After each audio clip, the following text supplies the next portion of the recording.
Jadi artinya ada dua. Pertama adalah soal penghiraman pajak. Yang kedua soal investasi. Yang ketiga soal menikmati apa yang disebut dengan fasilitas perpajakan. Kalau perusahaan asing yang masuk. Contoh sederhana. Anda orang Indonesia. Mau berinvestasi di Indonesia. Kalau Anda yang berinvestasi, belum tentu Anda dapatnya namanya tax holiday. Tapi kalau Anda pergi dulu ke Hong Kong gitu ya, Anda bangun dulu perusahaan asing, lalu si perusahaan asing, Anda dapat tax holiday. Itu contoh sederhananya.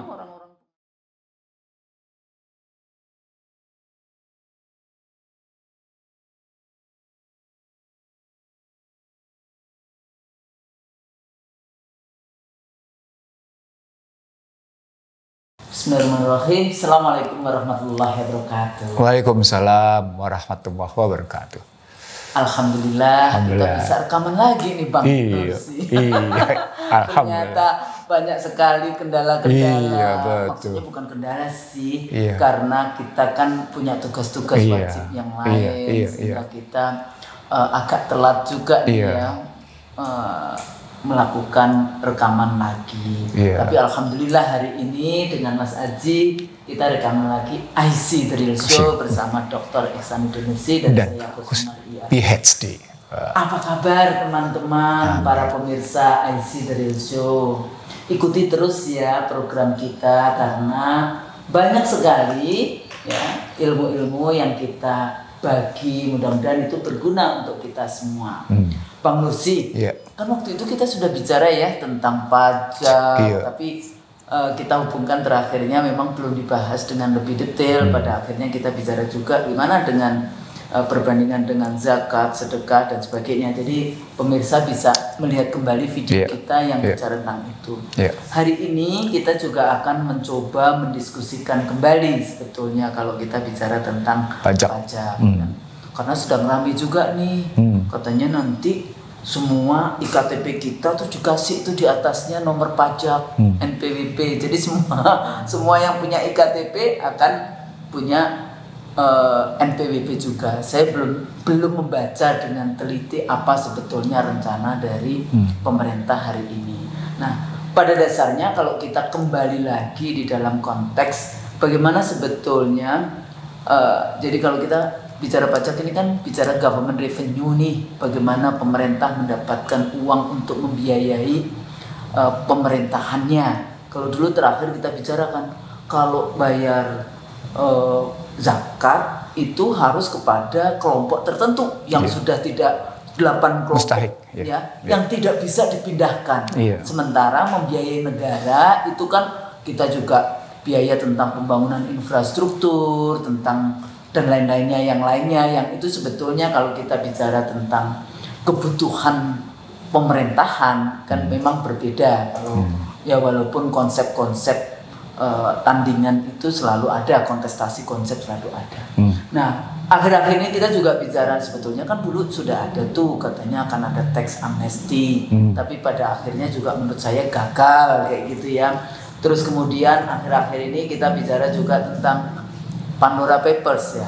Nah, ini juga persoalan dari bangsa kita hari ini. Jadi kalau kita bicara tentang siapa sih sebetulnya yang wajib harus membayar pajak, dan yang dulu kan kita bicara tentang income tax, kemudian tax yang lain, ada property tax, ada good and services tax di dalam konteks proyek atau program pemerintah untuk mendapatkan dana-dana itu, dan pemerintahan level mana sebetulnya yang akan memperoleh dana itu. Dulu kan saya bicara tentang income tax itu berarti pusat gitu kan. Kemudian good and services tax itu daerah. Terus ada property tax local government, itu yang lebih bawah lagi. Nah, Bang Nursi, coba dijelaskan kepada pemirsa kita yang berhubungan dengan isu perpajakan akhir-akhir ini, dari mulai sebetulnya bagaimana sih kita mau bayar pajak, kita mau ikhlas, tapi apa yang kita bayarkan kan dipotong begitu saja kan. Akhirnya kita nggak ikhlas juga karena kita nggak jelas, duitnya lebih banyak dikorupsi, didaya kayak gitu-gitu kan. Terus ada lagi yang duitnya banyak tapi bayar pajaknya gimana? Atau kita juga bisa melihat siapa, misalnya sejauh mana artis kayak gitu ya, Yang itu kan kalau pengguna dana yang beredar di kalangan entertainment itu juga berbeda dengan di kalangan pegawai negeri. Nah, kita mulai dari mana ini mengurai di dalam konteks kebijakan fiskal ya, ini masuk di dalam konteks kebijakan fiskal, perpajakan di dalam rezim hari ini sebetulnya pemerintahan the government of the day hari ini. Nah, ini perlu nih Bang Nusi kita urai secara lebih jelas supaya pemirsa paham tentang apa sesungguhnya yang sedang terjadi. Jadi saya akan mulai dengan prinsipnya dulu ya, prinsip perpajakan. Kalau yang berlaku di Indonesia itu ada 4 gitu ya. Tapi yang saya pelajari itu karena menyangkut kerapihan administrasi jadi ada 5. Jadi yang pertama prinsipnya adalah tarifnya yang layak. Jadi tarif real sama tarif nominal itu cocok gitu. Kalau nominalnya 10%, ya realnya mestinya 10%. Tapi ada kebijakan zero tarif gitu kan? Iya. Makanya saya sebut tarifnya dia layak memang posisinya gitu. Nanti tarif ini berhubungan dengan soal keikhlasan atau kesediaan membayar, willingness to pay, dan kemampuan membayar atau capacity to pay. Nanti ada 4 analisis atas posisi ini gitu, sehingga kita bisa mendapatkan apa itu Pandora Papers gitu. Nah, apa itu Panama Papers, di mana nama saya juga ada. Oh, saya dulu bilang, wah teman saya ada namanya di situ, banyak duitnya juga ini. Tapi nanti saya jelaskan, karena itu ada 5 sampai dengan 7 modal kalau kita ngeliat Panama Papers atau Paradise Paper. Jadi yang pertama tadi soal tarif, yang kedua soal administrasi. Administrasi ini penting karena mencakup soal sampai seberapa jauh seseorang itu dianggap betul-betul dia memenuhi kriteria wajib pajak. Iya, kriteria wajib pajak. Artinya dia memang warga negara yang sesungguhnya menjalankan kewajibannya, tapi pada saat sama juga dia punya hak untuk bertanya tentang sampai seberapa jauh haknya dijalankan gitu, dipenuhi gitu posisi. Ini berkaitan, administrasi ini berkaitan dengan, kalau pakai istilah di Indonesia, kepastian. Saya berhubungan dengan persoalan keadilan kalau saya. Jadi kepastian itu berkaitan dengan keadilan.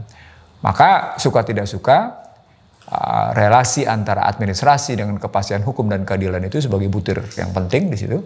Dia berhubungan sekali lagi dengan kelayakan. Jadi jika pajak itu tidak layak, maka sesungguhnya terjadi apakah kelebihan tarif atau kelebihan penarikan atau tidak jelasnya pengembalian kepada masyarakat dalam bentuk layanan pemerintah, kan tidak jelas banyak nih. Banyak lah, kalau yang masyarakat awam semuanya kan nggak jelas. Tidak semua pembayar pajak itu kemudian paham bagaimana kemudian apakah kita berhak untuk mendapatkan kembalian berapa persen, kan nggak pernah diambil aja. Itu kalau itu istilahnya pada posisi tax return kan? Iya, tax return. Bagaimana kalau misalnya pengembalian pajak? Bagaimana misalnya kalau ternyata kebijakan alokasi belanjanya itu kan itu ternyata tidak cocok dengan kebutuhan masyarakat. Karena sesungguhnya masyarakat bersedia membayar, willingness to pay itu disebabkan oleh misalnya itu karena memang program pemerintah itu sesuai sehingga alokasi cocok dan mereka menganggap memang pemerintah menjalankan kewajiban amanahnya gitu. Jadi tax mandatorinya gitu bahasa sederhananya, kewajiban membayar pajaknya dipenuhi dengan hak kewarganegaraan. Nah, sampai di sini saya ketemu satu studi menarik, Husnul. Saya berulang-ulang, ini saya kutip karena ini studinya di Harvard University. Dan dibukukan. Ini juga pernah kita kemukakan, Husnul.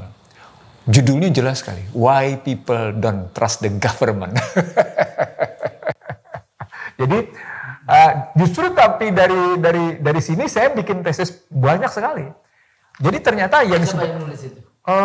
Saya lupa siapa penulisnya, tapi saya bukunya Trust the Government gitu posisinya. Nah, bukunya tidak terlampau besar, cuma sebesar tablet ini gitu posisinya. Juga tipis saja, sekitar 80 halaman, 80 sampai 100 halaman, tidak itu. Tapi di situ diterjemah di Amerika itu diupayakan betul bagaimana pembayaran pajak itu menumbuhkan kepercayaan masyarakat. Walaupun pada era Clinton misalnya gitu ya, itu dikembalikan supaya bagaimana pajak dipotong-potongin tapi terus kemudian dikembalikan. Atau pada Bush misalnya, yang kemudian memunculkan buku Why People Don't Trust the Government. Atau pada era misalnya kemarin Trump, di mana orang kaya pajaknya dipotong-potongin. Trumpnya juga. Ya iyalah. Ternyata dia cuma bayar berapa? Iya, 1 miliar dari posisi berapa ratus, mestinya 150 juta posisinya gitu ya posisi. Nah, artinya kalau dilihat dari perspektif itu, wajar kalau kemudian muncul kajian don't trust the government-nya itu bermuara pada persoalan masyarakat memang tidak punya kepercayaan yang utuh jika pajak yang ditarik tidak dikembalikan dalam bentuk hak-hak masyarakat gitu. Oke. Ya itu. Tapi justru dari don't trust the government ini tidak berarti dia menunjukkan bahwa dia bisa bergeser menjadi isu politik gitu. Nah, biasanya yang menjadi don't trust the government yang menjadi isu politik ketika orang-orang kaya, nah di sini menarik nih. Ketika bisnis group merasa bahwa memang uang pajak mereka tidak dan mereka merasa petugas pajak, nah di sini dalam kaitan administrasi, petugas pajak itu punya perilaku yang aneh misalnya.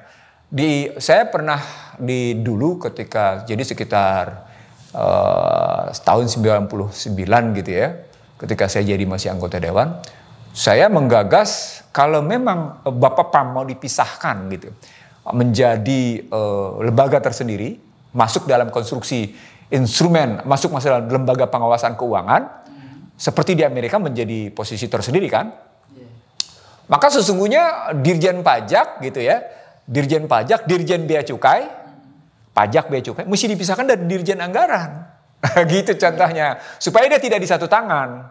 Karena yang satu masuk, yang satu keluar. Gitu, nggak boleh di satu tangan. Anggaran kan dia keluar. Iya. Ini yang masuk-masukan. Ini kan di satu tangan, di bawah satu menteri keuangan. Bisa digeser-geser. Macam-macam di situ. Di situ yang saya gagas sejak tahun 99. Di 2004 kemudian juga saya gagas ulang posisinya. Tetapi di 2014 Joko Widodo pernah bilang dia ingin bangun badan penerimaan negara, namun nasibnya nggak jelas. Hingga sekarang posisinya. Artinya sesungguhnya ketika kita ingin melakukan pengelolaan perpajakan secara sehat, sesungguhnya dimulai oleh kelembagaan yang sehat lebih dahulu. Apakah penerimaan dan pengeluaran di satu tangan itu sehat apa enggak? Gitu pertanyaannya, Husnul. Di Amerika jelas dipisahkan.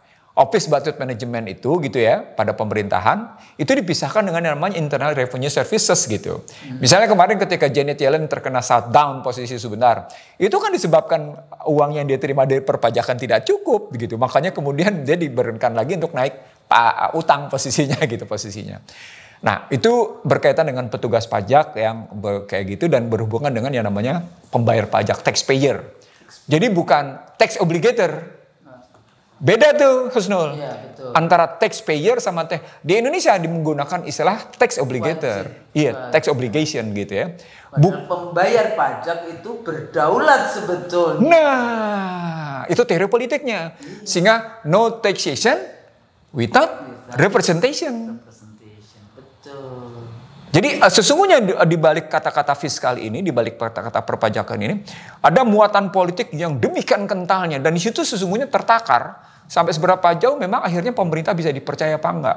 Karena begitu uang ditarik dari masyarakat dan kemudian didaya-gunakan dalam operasi pemerintahan, penyelenggaraan pemerintahan, penyelenggaraan negara.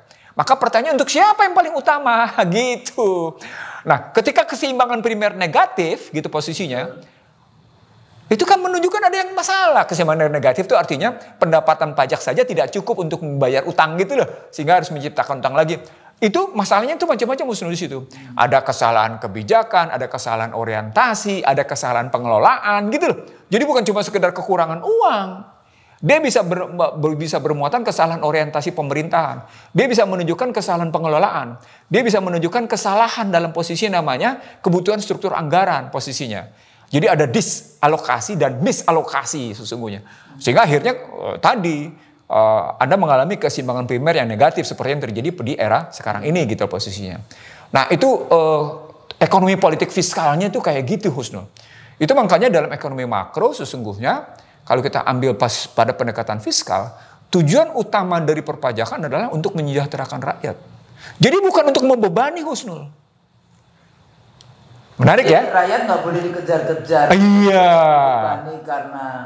Karena kebutuhan dari negara gitu ya. Iya. Jadi kalau kita bicara pengeluaran APBN, kemudian penerimaan APBN, iya. proyek yang kemudian dikeluarkan untuk APBN, dari mana duitnya? Ya. Dan itu konstitusional, Husnul, kalimatnya. APBN digunakan untuk sebesar-besarnya kemakmuran rakyat. Itu kalimatnya begitu, Husnul. APBN digunakan untuk sebesar-besarnya kesejahteraan rakyat. Means, karena basisnya adalah perpajakan. Dan perpajakan sudah mengambil porsi 78%-an dari seluruh penerimaan negara. Maka suka tidak suka, tugas atau amanah pertama dari penyelenggara pemerintahan adalah memang menyejahterakan masyarakat, menyejahterakan kehidupan rakyat dari penerimaan perpajakan. Bang, sebentar Bang. Ya. Kita jangan jalan dulu sampai jauh. Kayaknya kita mesti harus ini ya pemirsa, agak sedikit basic gitu ya, besar. Oke. Kita kan take it for granted nih, semua orang ngerti pajak, siapa yang ditarik pajak kayak gitu. Kan ada pajak yang ditarik dari kayak masyarakat secara luas, income. PPN. Income itu kan ada perusahaan, ada individu. Iya, badan dan individu. Badan, namanya badan. Badan. Pajak badan, pajak individu. Nah, tapi kan negara ini kan revenue ini, saya bicara tentang negara, pemerintah ini mendapatkan uang dari mana saja. Iya. Kalau dari pajak itu berarti dari income orang atau income badan. Iya. Jadi perusahaan-perusahaan itu masuk PPH. Jadi ada PPH badan. Ada PPH individu. Yeah. Jadi itu kalau misalnya kekayaan milik negara kayak gitu, itu masuknya kemana? Badan? Iya, badan. Kekayaan BUMN, dia bayar pajak.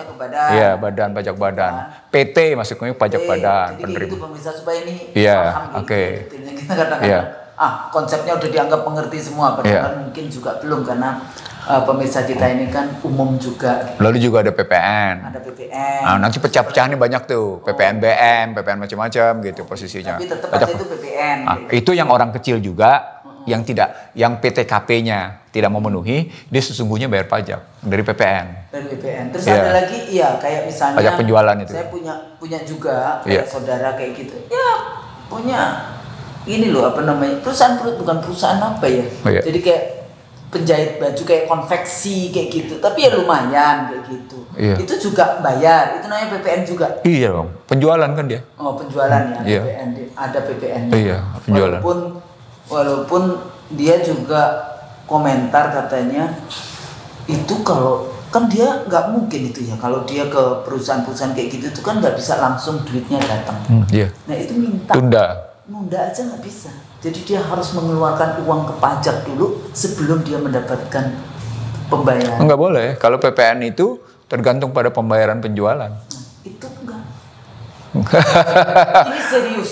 Itu perilaku. Adik saya sendiri, perusahaan dia itu sampai sudah pergi ke kantor pajak meminta apa yang kayak gitu ya, penundaan bayar pajak. Enggak bisa. Itu karena itu kapan? Baru-baru ini.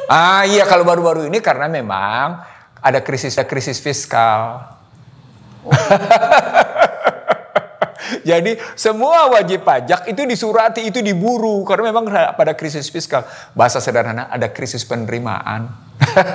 Krisis penerimaan. Negara belum menerima, belum ada pembayaran. Ya, tapi negaranya sudah krisis, dia sudah tidak punya duit. Itu yang di Amerika disebut dengan government shutdown itu posisinya. Iya, saya biasanya ngomong government shutdown, ya posisinya begitu. Oke, gitu. Jadi kembali lagi tadi sudah ya pemirsa paham ya maksudkan itu badan dan individu. Tapi itu berkaitan dengan tadi para petugas pajak. Petugas pajak yang sama sekali tidak. Nah ini yang saya bilang tadi, kalau memang mereka sesungguhnya orang-orang yang mengerti kondisi. Kan saya di 2015 itu misalnya saya bilang begini, terjadi pelemahan daya beli. Itu dampaknya adalah ke pajak, Husnul. Dampaknya pajak. Larinya kan ke pajak. Jadi artinya pasti ada penurunan pada PPH. PPN mungkin tidak berkurang karena orang secara tidak langsung ketika beli permen aja misalnya, dia sudah kena pajak. Tapi pada PPH dengan terjadinya kebijakan yang melemahkan daya beli, itu dampaknya penurunan PPH. Nah, pada konstruksi itulah saya mencoba menarik data tentang tax ratio. Tax ratio adalah perbandingan antara penerimaan perpajakan dibanding dengan PDB. Nah, secara sempit, secara sempit, yang disebut dengan penerimaan perpajakan itu hanya dihitung pajak saja. Tapi secara luas termasuk SDA. Gitu ya.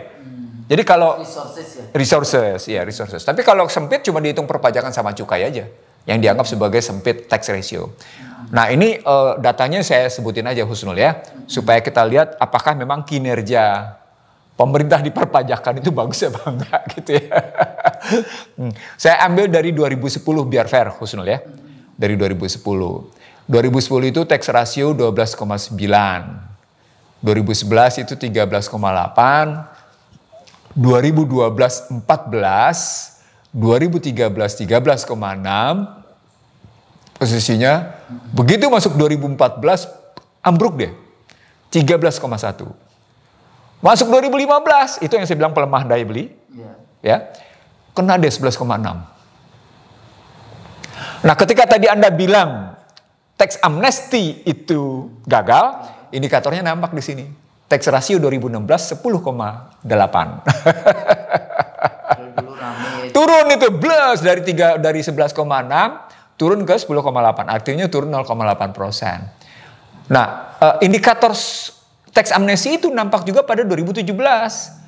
Dia cuma bertahan 0,1% dari 10,8 ke 10,7 posisinya. Itu gambaran tuh indikator posisinya. Makanya itulah tax amnesty sesungguhnya tidak berhasil, gambarannya di situ. Di angka tax ratio itu kelihatan di situ. Lalu berikutnya di 2018 itu turun lagi menjadi 10,24. Lalu di 2019 turun lagi 9,76. Di 2020 menarik dia. Turun 7,9. Ya itu dia bisa cerita kalau tahun itu ada pandemi. Berkatalah Sri Mulyani PhD. Jadi, sebagai sebetulnya dari 2014 sudah turun. Kondisi ekonomi sebetulnya sudah jelek. Pandemi. Pada saat pandemi 7,9 tadi. 7,9. Pada sebelum pandemi itu posisinya sudah 9,76. Lalu setelah kena pandemi kena lagi 7,9 jadi jatuhnya gitu. Nah artinya sesungguhnya kalaupun mereka berhasil mempertahankan pertumbuhan yang cuma 5%-an itu posisinya, maka pada hakikatnya bisa dibilang ada problematik bahwa pertumbuhan yang 5%-an itu posisinya tidak diikuti dengan peningkatan pembayaran pajak. Gitu. Nah, karena pertanyaannya harus muncul, tidak boleh berhenti sampai di situ Husnul. Dia tidak boleh berhenti hanya menyatakan bahwa pertumbuhan yang 5%-an itu rata-rata 5%-an berarti gagal ya, karena targetnya 7% ya. Itu tidak diikuti dengan peningkatan penerimaan perpajakan. Apa problematiknya? Nah, tadi balik ke prinsip perpajakan, bisa jadi Anda tadi adil. Gitu loh. Bisa jadi sistem administrasi Anda brengsek, nggak karu-karuan. Gitu ya posisinya ya. Bisa jadi tarifnya nggak benar, tidak layak. Iya. Korupsi. Iya. Bisa macam-macam. Iya, itu tadi kembali ke why people don't trust the government. Sebetulnya masyarakat sendiri juga tidak mampu. Nggak mampu. Jadi itu apa? Resesi. Itu kalau pandemi kelihatan. Pandemi kelihatan. Kalau pandemi kelihatan. Langsung turun deh dari 9,76 ke 7,9, ya kan? Itu kelihatan. Tetapi kalau dari 2010 sudah turun terus gitu, kan berarti ada problematik dalam pengelolaan fiskal. Salah satu problematik pengelolaan fiskal bisa jadi dia lebih besar bayar bunga daripada kemudian alokasi untuk kembali ke masyarakat. Ketemu keseimbangan primer negatif tadi. Dan kemudian semua itu ditutup lagi dengan utang. Utang lagi, iya lagi. Ketemu lagi dengan neraca pembayaran yang juga tidak terus membaik. Jadi angka tax ratio yang tidak membaik sejak 2010 sebenarnya dia sejajar dia dengan yang namanya memburuknya neraca pembayaran Husnul. Artinya tidak ada kinerja perekonomian cukup memadai posisinya. Saya biasanya kalau pakai statistik begini Husnul, pakai gambar grafik gitu ya. Ini posisi tax ratio ambruk, neraca pembayaran juga ambruk.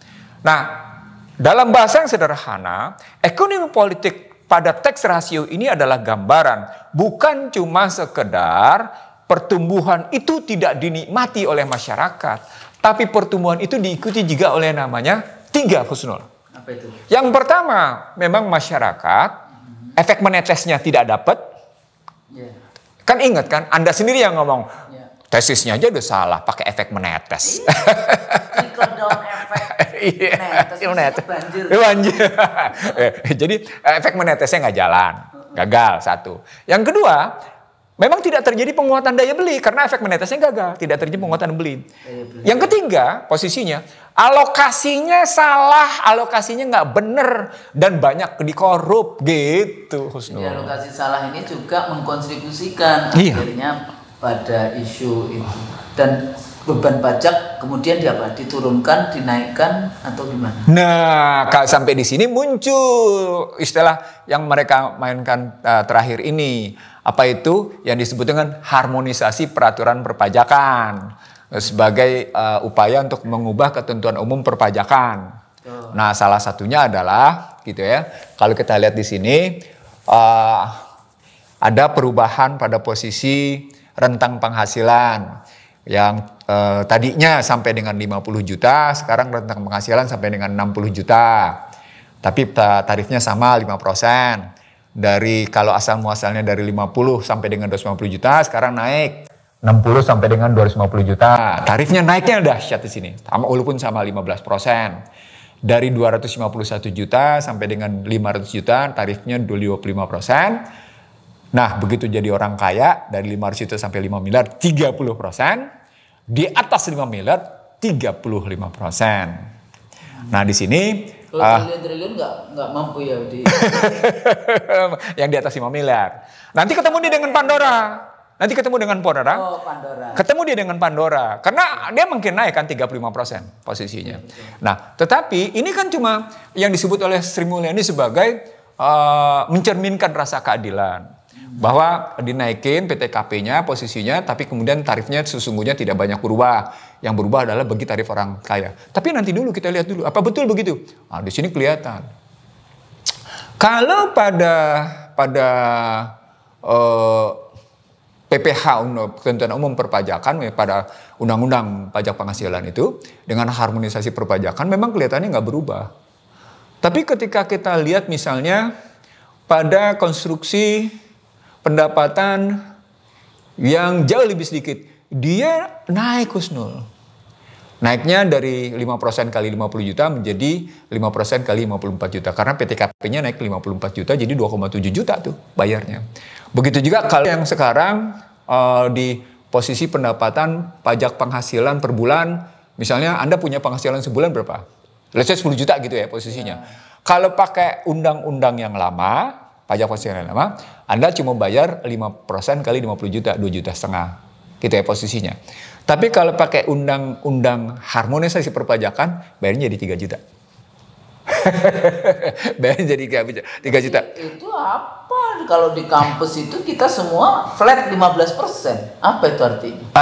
Itu diambil dari pajak penghasilan. Anda diambil pajak penghasilan 15% karena Anda dianggap tadi Anda masuk dalam kategori di atas 60 juta, jadi 60 juta sampai dengan 220 juta tuh posisinya. Setahunnya ya posisinya. 60 juta sampai 250. Itu pendapatan setahun maksudnya. Yes. Pendapatan setahunnya. Ya. Dan persen-persen ini kan sebetulnya tahunan. Kecuali Annually. Kita yang good and services tax itu setiap kita bayar apa itu? Setiap kita beli 10% itu apa namanya? Saya bulanan, Husnul. Oh, ini bulanan. Kalau Ihsanuddin Nursi kenanya bukan bulanan karena saya kenanya jasa. Saya kenanya bulanan kayak gitu posisinya. Saya harus bayar bulanan posisinya gitu ya. Begitu juga pada posisi. Kalau gajian kan dipotong bulanan. Bulanan juga. Ya aplikasinya adalah bulanan. Oh, aplikasinya bulanan. Aplikasinya bulanan. Hitungnya tahunan posisinya. Misalnya Anda punya Bulannya tahunan ya. Iya. Misalnya Anda punya ini yang saya bilang tadi kelihatannya nggak naik, ternyata naik. Jadi kalau Anda misalnya pendapatannya 10 juta per bulan, maka berarti Anda terkena sesungguhnya klasifikasinya yang 60 juta, 250 juta. Itu dampaknya adalah Anda setahun bayar 3 juta. Gitu. Kalau pakai harmonisasi perpajakan. Nah, begitu juga kalau Anda misalnya penghasilan sebulannya kena 15 juta posisinya. kali 15 juta per bulannya, maka Anda terkena sekarang, kalau pakai undang-undang yang lama cuma 2,5 juta, sekarang menjadi 3 juta. Itu pajak perhitungan posisinya. Jadi, ya. walaupun kita rendah tapi tetap naik. Tetap naik. Oke. Nah, sekarang persoalan pokoknya. Untuk siapa tuh kenaikan itu? Siapa yang menikmati? Siapa? Nah, saya sejak awal bilang, jadi ketika untuk bikin jalan tol, sekarang enggak. Kok jalan sekarang tol? Dibolehkan lagi. Bikin ini, apa namanya, APBN boleh untuk membiayai kereta api cepat. Kereta api cepat, walaupun tadinya nggak boleh. Jadi kalau saya sejak awal saya bilang, ketika saya menolak rekapitalisasi perbankan, gitu ya, saya bilang, gitu ya, rakyat membiayai, konglomerat menikmati. itu waktu saya tolak rekapitalisasi perbankan. Apalagi sekarang. Di tengah yang namanya Anda tidak punya kejelasan kapan pokoknya Anda bayar itu posisinya. Apalagi terus utang-utang baru yang tercipta itu kayak gitu-gitu. Itu sebetulnya kalau yang kayak tadi ya, balik lagi yang itu kan akhirnya bebannya itu ditutup dengan utang kan. Iya. Utang baru posisinya. Nah, di situ karena kita tahu ternyata sampai dengan 35% itulah yang mereka punya 5 miliar, maka rata-rata orang lari. Husnul, ini bukan hanya perilaku orang Indonesia. Nah, memang di Amerika Serikat juga demikian. Iya. Australia juga gitu, Husnul, sama. Jadi akhirnya mereka bikin perusahaan di negara-negara kecil. Jadi headquartersnya saja sebetulnya. Sehingga dia bayar pajaknya itu di mana? Dipindahkan itu headquarters ke negara-negara Pasifik Selatan. Oh iya, nah namanya di Tax Haven Island. Tax Haven Island itu ada di 35 tempat. Ada ya? Ada di 35 tempat, bukan hanya British Virgin Island, bukan hanya Saint Maurice, bukan hanya Panama, bukan hanya macam-macam. Husnul, ada beberapa tempat. Banyak, emang dia ada 35 tempat. Yang ya sudah dititipin uangnya di sebetulnya kertas doang kan? Iya, paper company. Paper company. Tapi dalam dunia internasional disebutnya sebagai shell company, yang diterjemahkan ke Indonesia sebagai perusahaan cangkang. Nah, sampai di sini kita jadi kelihatan kenapa orang-orang itu pada lari. Tax avoidance tadi. Ini pernah kejadian di Amerika ketika Obama pusing mencari pemasukan bagi pemerintahnya. Dioper ke Swiss. Pemerintah Swiss dalam hal ini Menteri Keuangannya pernah nolak. Iya. Lalu berdasarkan kesepakatan perjanjian yang punya mereka, turunlah 3 institusi. IRS-nya, Internal Revenue Service-nya, Department of Justice-nya, termasuk FBI-nya. Swiss nggak bisa ngomong apa-apa, sudah turun kayak gini berdasarkan perjanjian itu. Dia terimalah, maka diketahuilah puluhan ribu orang Amerika lari ke Swiss untuk menghindar pajak. Dapatlah Obama duit miliaran US dollar dari situ, pajaknya salah satunya. Gitu ya posisi. Padahal waktu itu Obama cuma dapat hak dari posisi tapering, posisi membiayai krisis keuangan itu cuma 350 miliar. Dari 700 miliar US dollar diambil oleh jatuh ke Bush di era Bush, dibiayai di era Bush 350, di era Obama 350. Tapi tapering off-nya triliunan. Nah, itu menunjuk betapa krisis keuangan yang terjadi kemarin itu besar, luar biasa, walaupun sekarang juga besar posisinya.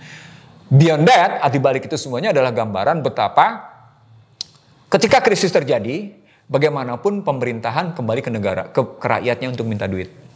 Itu tesis utamanya. Tesisnya ya. Jadi basisnya Jadi sebetulnya basis teks ini ya. Jadi cara pandang pemerintah itu ya kayak zaman penjajah itu yang bayar.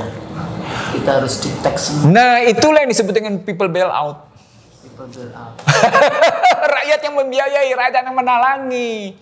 Mereka pakai bahasa sederhananya. Itu para pebisnis, para pengusaha-pengusaha itu ya, kalau dia ngomong bangkrut, rakyat yang berbayar. Di Amerika pada tahun di Amerika lagi-lagi saya punya bukunya judulnya The Big Fix.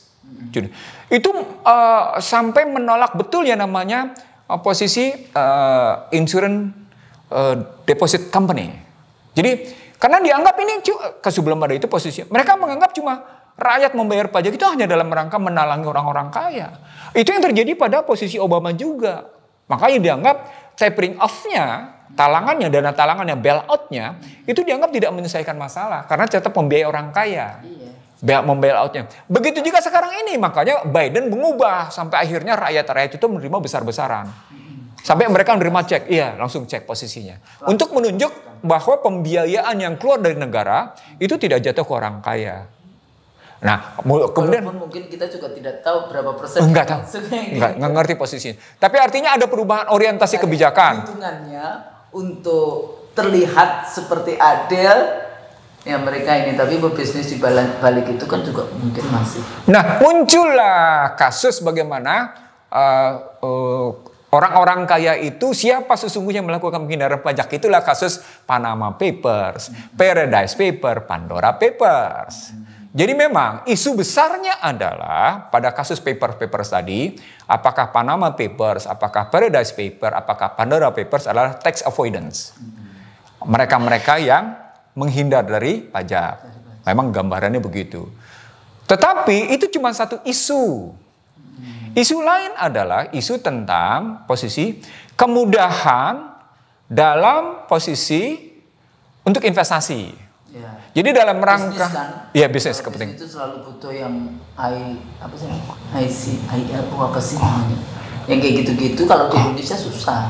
Ya jadi dibutuhkan satu lembaga yang bisa bermanuver secara cepat dalam rangka investasi, maka mereka butuh seperti itu.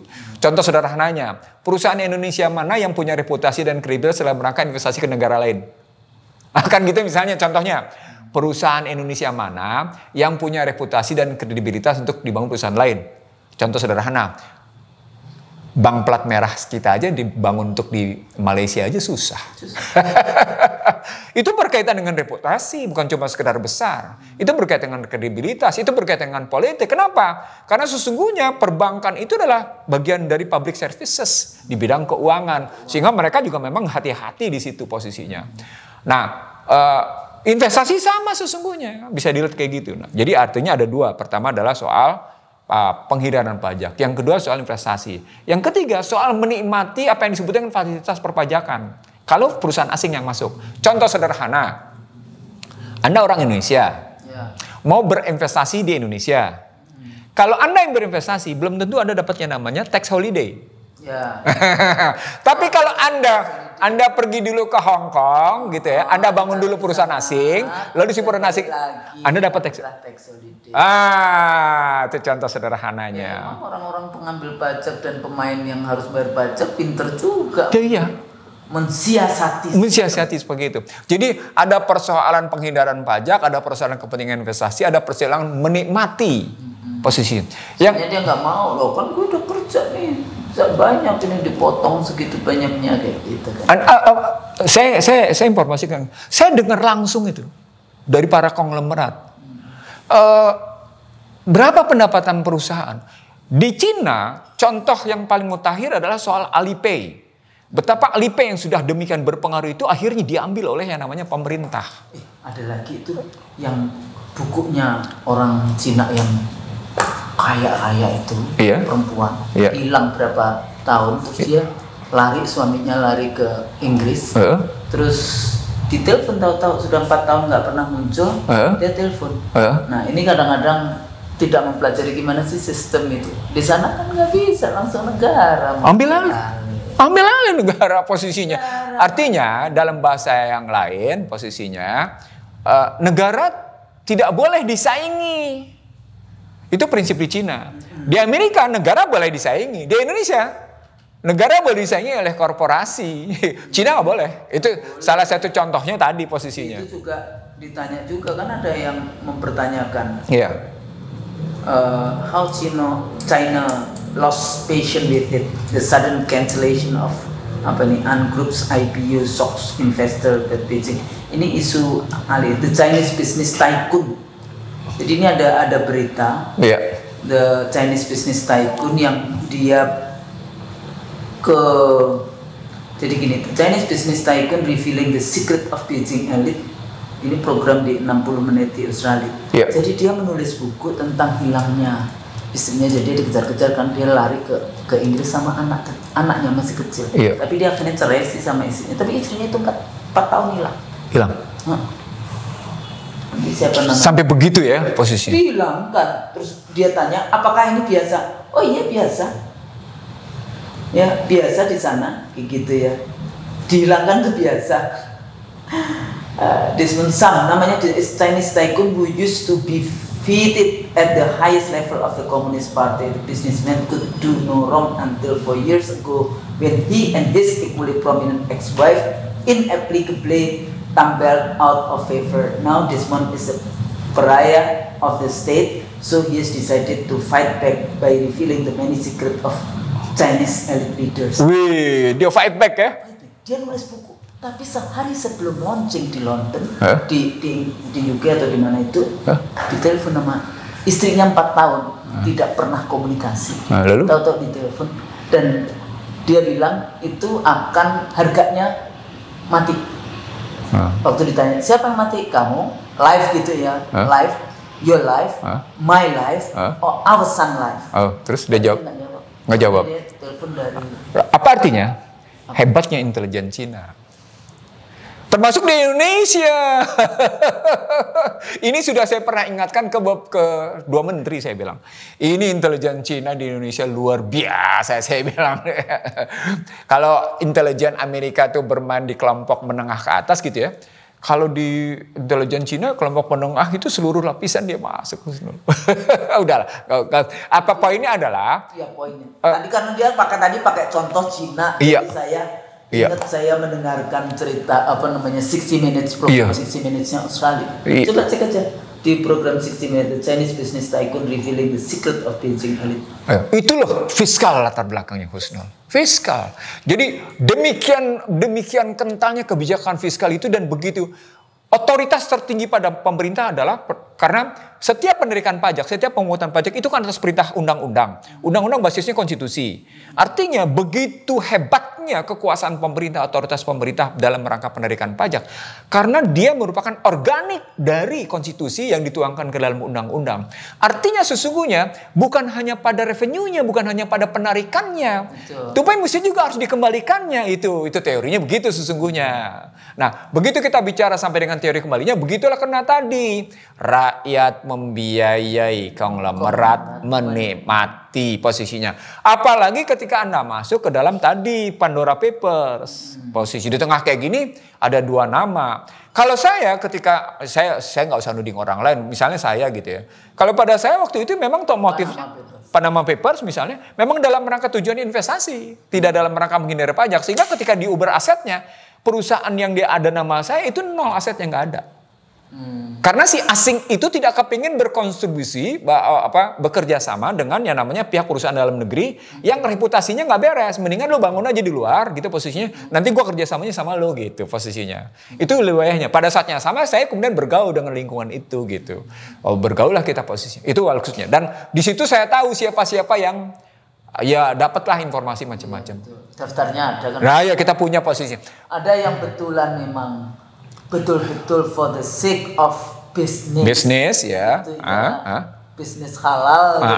Ada juga memang ada yang tadi tax avoidance. Makanya Obama serta merta bilang ya namanya mereka yang ada di tax haven island itu tidak berarti ada pelanggaran. Ya. Nah pada Paradise Paper ada nama Ratu Elizabeth. Ya kan? Ada nama beberapa orang Indonesia. Posisinya begitu juga Panama. Pada Pandora ketika kita tahu ada nama Luhut Binsar Panjaitan dan ada Airlangga Hartarto, orang indikasinya jelas. Kalau kemarin tidak ada persoalan apakah ini perusahaan aktif atau enggak, lalu kemudian berapa investasinya, berapa asetnya. Sekarang di Pandora Papers itu orang sampai menyelisik sampai seberapa jauh perusahaan ini aktif. Sejak kapan dia aktif? Berapa asetnya? Kemana investasinya sampai kayak gitu? Maka itu memang bisa diakses publik. Sesungguhnya enggak. Jadi ya, itu kebocoran. Makanya mereka menggunakan yang disebut dengan International Consortium of the Investigative Journalism. Kayak model WikiLeaks gitu. Iya, kayak macam Edward Snowden. Jadi modelnya begitu gitu. Nah, kalau dalam kerangka itu sesungguhnya muncul apa dong kok gitu peranan PPATK? Transaksinya loh kalau Anda memang mentransfer uang ke tax haven island dalam rangka apa dong? Kan gitu mestinya ya? Iya. Kan mestinya PPATK bisa menjawab. Ada dulu katanya wah kita zamannya KPU aja dipikirnya kita punya. Satu Husnul. Yang kedua, dalam dunia internasional ada ketua PPATK. Saya nggak tahu sekarang siapa. Kalau yang kedua ada yang namanya automatic exchange of information. Jadi sesungguhnya ketika ada orang Indonesia masuk ke Tax Haven Island, apakah itu ke British Virgin Island, apakah itu ke Saint Maurice, apakah itu kemudian ke beberapa negara lain gitu ya, ke Panama atau kemudian ya sebutlah di Amerika atau di Malaysia sekalipun gitu, atau bahkan di Hong Kong misalnya. Itu sesungguhnya PPATK bisa menelusuri. Tapi pada saat yang sama juga automatic exchange of information bisa dipakai. Muncul pertanyaan, loh kan sudah ada kerjasama di antara para tadi pusat pengerjaan analisis transaksi keuangan, kan sudah ada IOI, kok masih juga kebocoran ya? Apa tuh artinya? Artinya sesungguhnya ada motif politik di belakang ini. Satu, yang kedua ada motif paksaan bahwa sesungguhnya seluruh transaksi keuangan harus dalam pengendalian mereka. Itu pesan politiknya.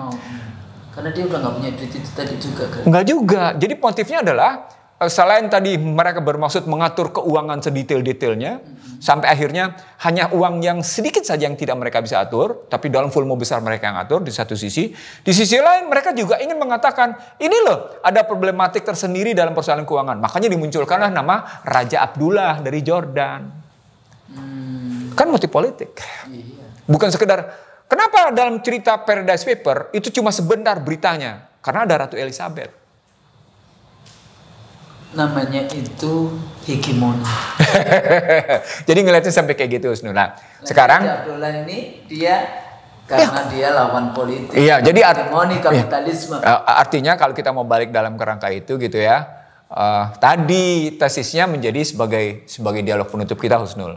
Ketemulah willingness to pay, capacity to pay, ya kan? Ketemulah. Jadi rakyat yang nggak punya duit, ya, tapi dia sebetulnya mau bayar pajak, duitnya nggak ada. Nah, dipaksa dia akhirnya lewat PPN, walaupun posisinya cuma belanja permen. Nah, yang menarik ke depan ada sektor-sektor yang lain, sembako, pendidikan dan kesehatan akan dipajakin, Husnul, di Indonesia. Kesehatan dipajakin, pendidikan, kesehatan. Tidak menyediakan itu kan sebenarnya sebagai masyarakat kita wajib negara melayani. Nah, disitulah sesungguhnya menurut saya adalah tidak fair ketika rakyat dibebani tanpa lebih dahulu memastikan mana sesungguhnya yang merupakan public services, mana yang sesungguhnya merupakan public goods. Dan itu penting. Iya, dan kuasinya. Jadi artinya selama pemerintah tidak menetapkan itu, tapi yang muncul adalah soal kewajiban-kewajibannya tanpa kejelasan haknya posisinya, maka sesungguhnya tidak adil. Kembali ke prinsip perpajakan. Anda tidak layak, Anda tidak memenuhi keadilan. Pemerintah menarik dana dari rakyat, kemudian dia seenaknya saja sebetulnya mengatur proyek-proyek negara, gitu ya, atas nama negara, atas nama legitimasi hasil pemilu, mereka kemudian menggunakan untuk proyek-proyek yang sebetulnya itu tidak berhubungan dengan public services, pembayar pajak. Iya, pembayar pajak, betul sekali. Kan kayak gitu. Iya. Nah, contohnya apa? Mestinya Anda tidak bangun jalan tol, Anda mestinya bangun jalan umum. Saya selalu ngomong sama mahasiswa saya. Gitu. Punya mobil enggak? Enggak. Naik motor. Emang bisa naik motor masuk jalan? Nggak bisa. Saya terus terang, Husnul, saya bilang sama Anda. Ketika dibangun jalan tol dari double track ke bandara, gagas saya saat itu sampai saya bertarung kenceng gitu dengan beberapa kelompok. Gagas saya adalah double track kereta api. Dan Dirjen Kereta Apian waktu itu sudah bicara bahkan di media bahwa ini lebih murah dan lebih layak daripada kemudian Anda ngebangun double track jalan tol. Itu ke bandara, ke Cengkareng. Begitu juga misalnya kalau kita bangun jalan tol di Sumatera, lintas Sumatera. Kenapa Anda nggak bikin double track dari Banda Aceh ke Lampung? Wah, itu dahsyat itu. Nah, pada saat yang sama, sebetulnya ada kekuatan bisnis otomotif. Namanya industri moda transportasi. Mereka lebih suka menggunakan moda transportasi yang jalan tol dibandingkan penggunaan misalnya kereta yang itu tahan lama dan lebih murah Kenapa jalan tol? Karena berarti Anda sedang ekspansi pasar. Pada saat yang sama kalau Anda bilang logikanya begitu, itu artinya Anda bersedia didikte oleh kekuatan industri moda transportasi. Seperti di Jakarta kan, pada akhirnya kemudian diberesin kereta apinya dan sebagainya. Karena kita selalu, ini model gaya Amerika juga sih, private apa namanya, lead to public. Iya. Ya, jadi kelompok pebisnis, kelompok privat, kemudian yang mengatur negara dalam konteks neoliberal sebetulnya. Bang, aku tuh kadang-kadang takut karena kalau kita baca ya, baca beberapa hadis itu mengatakan bahwa sesungguhnya pelaku pemungut pajak diazab di neraka.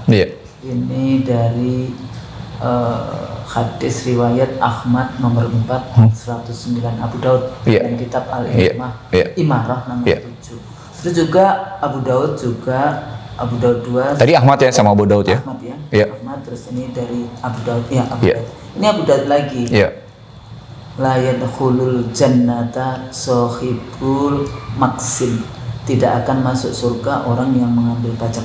Aku nih lagi mikir-mikir, kan saya selalu bertanya kepada Bang Nursi, Bang, ada nggak sih alternatif lain di dalam konteks mencari government revenue yang tidak terus-menerus kita bergulat dengan urusan pajak, tapi juga kalau negara ini sebetulnya kaya resources, cukup kalau diurus dengan baik untuk kehidupan bangsa dan negara.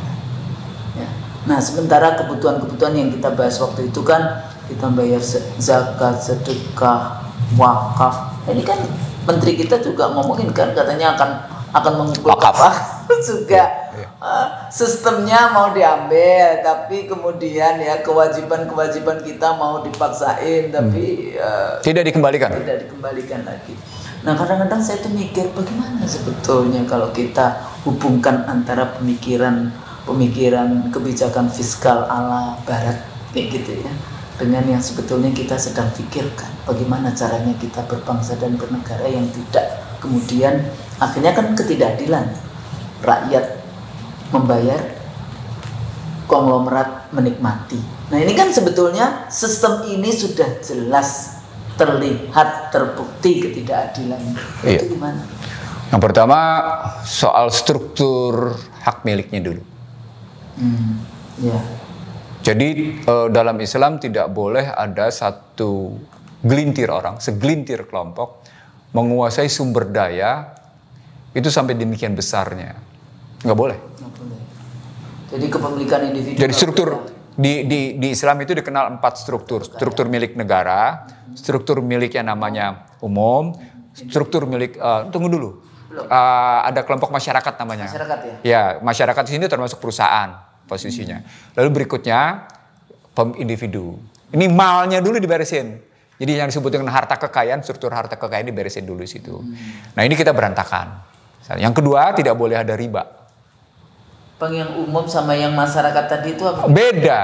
Kalau yang di masyarakat umum tuh bisa publik yang punya dan dalam rangka pendayagunaan publik posisinya. Tapi kalau yang masyarakat itu bisa jadi korporasi. Individu juga. Iya, korporasi. Jadi artinya pada struktur itu. Ini saya tulis di dalam sebuah buku Fiskal dan Moneter dalam Perspektif Islam. Kan, sebetulnya sejauh mana kayak gitu kan di dalam konteks. Itu satu. Yang kedua tadi. Satu isu tentang harta. Iya, isu harta kepemilikan harta. Yang kedua tadi tidak boleh ada riba. Berhenti dulu ribanya. Artinya berhutang itu hanya betul-betul dalam rangka sangat darurat gitu dan melahirkan aset. Saya tanya sama Husnul. Kita punya hutang, katakan kereta api cepat kita utang ya. Utang. Tapi pertanyaannya itu harganya layak apa enggak? Gak usah gitu saya. Yang ramai itu dulu pembangunan jalan di kita ya, Jakarta ini apa? Flyover.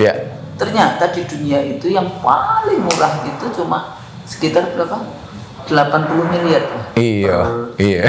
Kita 1, sekian triliun. Jadi acap kali saya pernah diejek oleh salah satu saya posisinya pernah diejek oleh salah satu kelompok gitu. Ejekannya adalah Indonesia memang serba berani beli mahal katanya.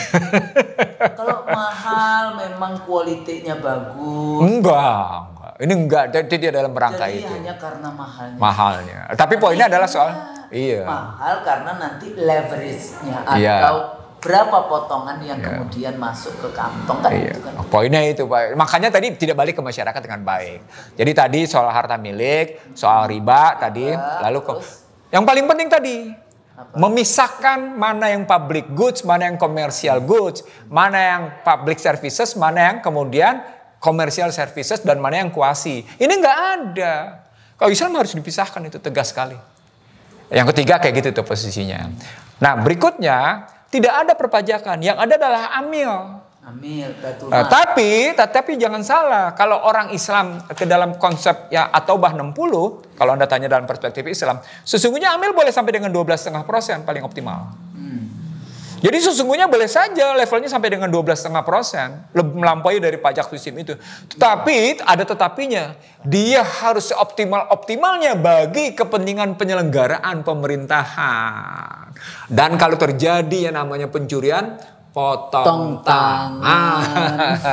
Gitu. Jadi sudah mengambil 12% nggak bisa. Iya posisinya. Gitu. Nah berikutnya boleh cetak uang. Basisnya dalam rangka mengatasi kemiskinan, dalam rangka mengatasi pengangguran. Jadi ya, contohnya Abdul Aziz, Umar Abdul Aziz ya, posisinya. Dia cuma 2 tahun. Iya, tapi selesai semuanya. Gitu. Sampai nggak bisa lagi membayar kepentingan zakat, sedekah, zakat dan sebagainya di negaranya sendiri. Kalau Anda bikin perbandingan lebih dalam, saya punya 9 variabel khusus. Nanti kita bahas khusus. Boleh. Supaya paling tidak kita nggak cuma perspektif di dalam konteks itu, tapi sebetulnya ada kontestasi pemikiran. Saya kasih nanti ke Anda, boleh saya kasih? Ya, oke. Nanti kita berikutnya lebih khusus, karena kan memang kita bicara yang tadi ya, harta kekayaan tadi, kepemilikan individu seperti apa dan sebagainya. Karena ini menarik dan itu langsung berhubungan dengan rakyat kita, supaya rakyat juga paham. Tahu, pembelajaran ekonominya kayak gimana? Wajib itu Bang. Terima kasih ya. Ya, sama-sama. Jadi balik lagi Pandora tadi gimana? Nah, kalau balik lagi ke Pandora, posisinya karena tadi penghindaran pajak, kepentingan investasi, kepentingan memanfaatkan kelemahan birokrasi perpajakan, administrasi, dan kebijakan tadi. Atau kong kali kong. Itu saya tidak tahu posisinya pada segitu. Kalau Pandora. Nah di Indonesia dalam konstruksi ini pembelajaran saya bukan pembelajaran biasa Husnul, makanya nama saya di Panama Papers. Saya kebetulan melakukan kajian itu sejak awal tahun 2000. Sesungguhnya ketika dibalikan ke dalam konstruksi misalnya tax amnesty, saya pernah bilang begini sama Wakil Menteri Keuangan, tapi bukan Menteri Keuangan yang sekarang.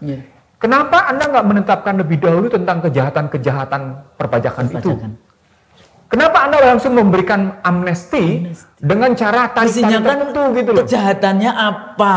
Kemudian dia dimaafkan yang mana? Dan dia harus bayarnya apa? Kan harus jelas. Satu. Yang kedua lebih dahsyat lagi Husnul.